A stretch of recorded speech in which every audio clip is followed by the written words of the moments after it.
तो हम जब बहुत यंग होते हैं और जब हमारी पहली पहली जॉब लगी होती है, हम बाहर रहना शुरू करते हैं, तो हमें लगता है जो हमारे पेरेंट्स हमारी फ़िक्र कर रहे हैं वो बेवजह ही है।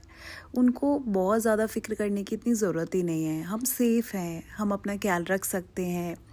तो जो वो बार-बार हमसे प्रश्न पूछते हैं कि कैसे हो? खाना खाया? कब कहाँ गए? और कब रात में वापस आए? ठीक तो हो? तो हमें लगता है इतनी क्यों फ़िक्र करते हैं, इतना क्यों डरते हैं?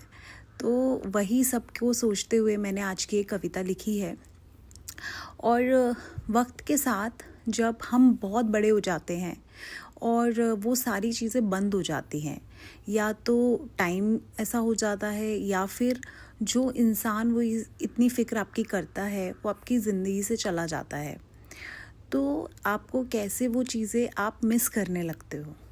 बेसिकली कभी आपको लगता था कि उन चीज़ों की इतनी शायद ज़रूरत ही नहीं है, बट आज उनके ना होने का आपको बहुत एहसास होने लगता है। तो उसी पर मैंने एक कविता लिखी है।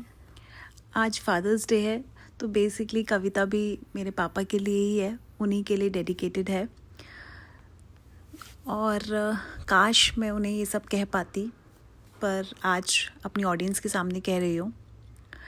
आज लगता है मुझे कि कितने सही थे आप और कितनी गलत थी मैं, जब कहती थी कि मैं ठीक हूँ।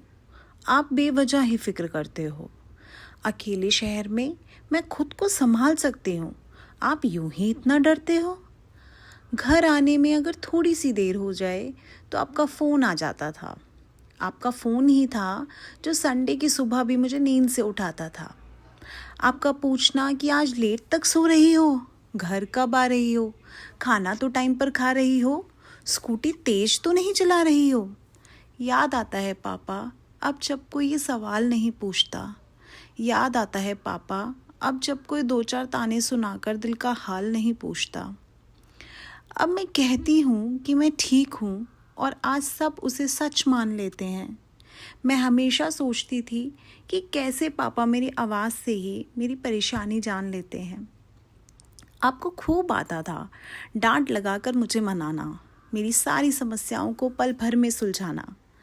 कैसे आप मेरी रग रग से वाकिफ़ थे। आज लगता है कैसे आपके दिखाए सारे रास्ते हमेशा वाजिब थे। पता है हमेशा कहती थी मैं आपसे कि आपके जैसा आइडल नहीं बनना मुझे। और मज़े की बात तो ये है कि आज जब लोग कहते हैं मुझे कि तुम बिल्कुल अपने पापा जैसी हो, उससे ज़्यादा गर्व और खुशी कभी और नहीं होती। हमेशा यही सोचती हूँ कि आप क्या करते ऐसे हालात में जब किसी भी दुविधा में फंसकर मैं चैन से नहीं सोती। पापा, आपका ये आश्वासन देना, तू हिम्मत रख, मैं हूँ ना, मुझे बहुत याद आता है। आपका ना होना सच में दिल को बहुत खाली कर जाता है। पता है ये मैं हूँ ना कहने वाले लोग बहुत कम होते हैं ज़िंदगी में, और जो होते हैं ना उन्हें बहुत संभाल कर रखना चाहिए, क्योंकि उनके जाने के बाद वो कमी पूरी कायनात में कोई पूरी नहीं कर सकता। लोग कहते हैं कि ईश्वर हर जगह नहीं हो सकता, इसलिए वो माँ को बनाता है। लोग कहते हैं कि ईश्वर हर जगह नहीं हो सकता, इसलिए वो माँ को बनाता है। मुझे लगता है जो माँ को भी सम्मान ले, बच्चे पर भी अपनी जान दे, जब ऐसा किसी को बनाना होता है तो ईश्वर पिता को बनाता है। हैप्पी फादर्स डे पापा।